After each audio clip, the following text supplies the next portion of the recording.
कामदा एकादशी पर किस तरीके से आपको पूजा करनी है, कौन से नियम करने हैं और कैसा उपाय करना है ताकि इस कामदा एकादशी का लाभ आपको पूरी तरीके से मिल सके। और ये एकादशी इतनी महत्वपूर्ण क्यों है, ये और भी बहुत सारी चीज़ें हैं जो इस वीडियो में हम जानेंगे। इसका पूजा करने का शुभ मुहूर्त, पारण करने का समय, इत्यादि सारी चीज़ें हम इस वीडियो में जानेंगे। ओम नमो भगवते वासुदेवाय नमः। Welcome back to my channel. वैदिक पंचांग के अनुसार हिंदी नववर्ष का शुभारंभ हो चुका है और इसी के साथ नए साल का पहला एकादशी व्रत कामदा एकादशी व्रत के रूप में रखा जाएगा। इस विशेष दिन पर भगवान विष्णु की उपासना करने से सभी प्रकार की सफलताएं मिलती हैं और जीवन में सुख समृद्धि आती है। हर साल चैत्र माह के शुक्ल पक्ष की एकादशी तिथि को कामदा एकादशी मनाई जाती है। यह एकादशी भगवान विष्णु और माता लक्ष्मी की पूजा के लिए समर्पित मानी गई है। धार्मिक मान्यताओं के अनुसार इस दिन व्रत रखने तथा ब्राह्मणों और दीनहीन असहाय लोगों को दान देने से समस्त पापों का नाश हो जाता है एवं साधकों को मोक्ष की प्राप्ति होती है। तो इन सारी चीज़ों से मुक्ति मिल जाती है हमें कामदा एकादशी के दिन। तो अब जान लेते हैं इसका समय, शुभ मुहूर्त। तो एकादशी तिथि का जो आरंभ होगा वो होगा 18 अप्रैल को शाम में 5:32 पर होगा और 19 अप्रैल रात में 8:05 पर एकादशी तिथि समाप्त होगी। तो ऐसे में कामदा एकादशी का व्रत है वो 19 अप्रैल को रखा जाएगा। इस दिन भगवान विष्णु के साथ माता लक्ष्मी की भी विधिवत पूजा अर्चना करी जाएगी।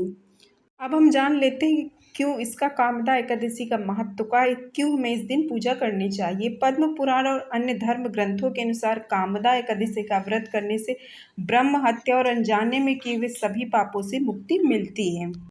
यह एकादशी पिशाचत्व आदि दोषों का भी नाश करने वाला है। यानी कामदा एकादशी के व्रत करने और कथा सुनने से वाजपेयी यज्ञ का वो पुण्य मिलता है। इस एकादशी का व्रत का जो फल है वो आपके जो अनजाने में किए हुए पाप हैं उनसे आपको मुक्त कर देता है। तो इसलिए कामदा एकादशी के दिन आप पूजा, व्रत, पाठ, कथा ये चीज़ें जरूर करें। और 19 अप्रैल को कामदा एकादशी का व्रत करने के बाद अगले दिन यानी 20 अप्रैल को सुबह स्नान ध्यान करने के बाद इसका पारण किया जाएगा। इसके लिए 20 अप्रैल को सुबह 5:50 से सुबह 8:26 तक आप इसका पारण कर सकते हैं। अब हम जान लेते हैं कामदा एकादशी की पूजा विधि। तो सबसे पहले सुबह पूजा के शुभ मुहूर्त से पहले उठकर स्नान आदि कर लें। इस दिन आपको पीले रंग के वस्त्र धारण करने चाहिए क्योंकि एकादशी में भगवान विष्णु को पीला रंग बहुत ही पसंद है। तो उस दिन आपको पीला रंग धारण करना चाहिए। अब भगवान सूर्य को अर्घ्य देकर कामदा एकादशी के व्रत का संकल्प लें। इसके बाद मंदिर की साफ सफाई करके इसे गंगा जल से शुद्ध करें। अब मंदिर में पीले रंग का साफ कपड़ा बिछाकर इस पर भगवान विष्णु जी की प्रतिमा या तस्वीर स्थापित करेंगे। जैसे कि आप पूजा करते हैं, चौकी लगाते हैं, इत्यादि सारी चीज़ें करते हैं, उसी तरह आपको रखना है। विष्णु जी के साथ समीप माँ लक्ष्मी की मूर्ति या तस्वीर की स्थापना आपको जरूर करनी है। कामदा एकादशी के दिन भगवान विष्णु के साथ लक्ष्मी जी की पूजा अवश्य करनी चाहिए। अब भगवान विष्णु को पीले रंग का पुष्प, फल, सुपारी, जनेऊ, हल्दी, अक्षत, भोग, ये सारी चीज़ें जितनी भी पूजा होती है वो सारी पूजा आपको करनी है।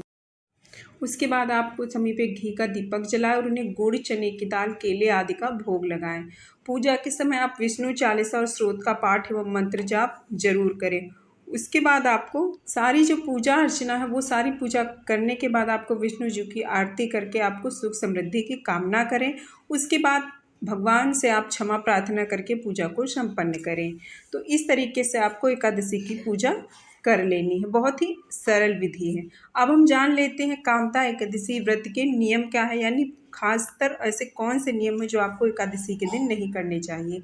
तो कामदा एकादशी व्रत के दिन खान पान का विशेष ध्यान रखना चाहिए। इस दिन चावल का सेवन भूलकर भी नहीं करना चाहिए। साथ ही प्याज, लहसुन इत्यादि तामसिक भोजन से भी परहेज करना चाहिए। बहुत ही सात्विक भोजन आपको करना चाहिए। एकादशी व्रत तो बहुत ही पवित्र व्रतों में गिना जाता है, इसलिए इस दिन आपको सात्विक भोजन करना चाहिए। एकादशी व्रत के दिन किसी भी वृक्ष के पत्ते को नहीं तोड़ना चाहिए। किसी पत्ते का यदि उपयोग करना है तो आप नीचे गिरे हुए पत्ते का उपयोग कर सकते हैं। साथ ही भूल कर भी आप एकादशी के दिन तुलसी जी के पौधे का स्पर्श बिल्कुल ना करें, ना ही जल अर्पित करें। भगवान को अर्पित करने के लिए आप पहले से ही आप तुलसी दल तोड़कर पहले से ही रख लीजिए। इस दिन विशेष दिन पर बाल या नाखून काटने से भी बचना चाहिए और दोपहर के समय भूलकर सोना भी नहीं चाहिए। जो लोग व्रत का पालन करने हैं, उन्हें इन बातों का विशेष रूप से ध्यान रखना चाहिए, अन्यथा व्रत का फल नष्ट हो जाता है। मन में किसी तरह के नकारात्मक विचार, क्रोध, ईर्ष्या, द्वेष की भावना नहीं रखनी चाहिए। ऐसा करने से व्रत का जो फल है वो आपको पूरी तरीके से नहीं मिलता है, यानी बहुत ही अच्छे कामों और विचारों के साथ दिन को आपको व्यतीत करना चाहिए। एकादशी व्रत के दिन घर आए किसी को भी ज़रूरतमंद व्यक्ति को खाली हाथ नहीं लौटाना चाहिए और इस दिन आप अपना पूरा समय भजन, कीर्तन और भगवान के मंत्रों के उच्चारण में व्यतीत करना चाहिए। तो जो लोग इन बातों का ध्यान रखकर एकादशी व्रत का पालन करते हैं, उन्हें सब प्रकार की सुख समृद्धि होती है और उनका व्रत जो है वो पूर्ण और फलदायी होता है। तो आप कामदा एकादशी के शुभ अवसर पर अन्न और भोजन का दान सर्वश्रेष्ठ माना जाता है। कहा जाता है कि इस पुण्यकारी दिन पर दीनहीन असहाय लोगों को अन्न दान करने से भगवान विष्णु का आशीर्वाद प्राप्त होता है। साथ ही व्यक्ति की सारी मनोकामनाएं पूर्ण होती हैं। तो यानी जितना हो सके आप इस दिन दान जरूर करें। सबसे बड़ा दान होता है अन्न का दान, या किसी भी प्रकार के आप किसी की भी आप सहायता कर सकते हैं, तो आप इस दिन जरूर करें और इस चीज़ को आगे भी निरंतर बनाए रखें।